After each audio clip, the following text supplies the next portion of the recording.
what's he do? Speak all kinds of languages? He does just speak them. He's a scientist of language. A science of language? Oh, yes. He studies the insides of language.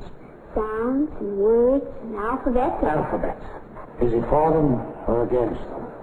Well, there's some things to be said in favor of alphabet. Name one. The alphabet is the basis of writing, for one. And let's get the man who invented the alphabet. Yes, I'd like to meet him. I'm afraid that would be a bit difficult, because people have been writing for 5,000 or 6,000 years. Why, that's centuries. Yes, Judy, it is. The people have been talking for a long time. If this ruler represents the time man has been talking, he's been writing only this long. But even today, in many areas of the earth, large numbers of people, millions of them, still get along without writing. If they get along, why should they bother to learn? Well, they can't learn to write, most of them, because they have no alphabet. No alphabet. But as civilization began to spread over the earth, people realized spoken language alone has its limitations. They were learning so much they couldn't remember it all. You might say, Judy, that's why writing was invented. Then that must be why we have whole libraries full of books. Because people wanted to write down for other people what they thought and what they did. Pity. People were talking to each other long before there was anything like civilization. Scientists don't know exactly how it all got started, but once on the move, speech grew like a great tree, with branches joining its limbs, branches growing out of other branches, branches running up into twigs, each a spoken language that was the source of still other languages, and each changing as it went along and developed, until 5,000 or more known languages spread through the ages. Even now, languages are continually changing, new ones springing from old ones, sometimes several from a single source. Latin was very important, wasn't it? Oh, yes, it certainly was. What we call the Romance languages all branched off from the great trunk of Latin.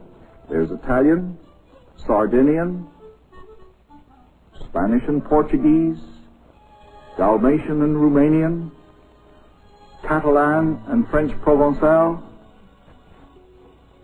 Rito-Romance, and if you listen, you'll hear a certain similarity. Padre, Papa, Papa, Papa. We all do talk something alike.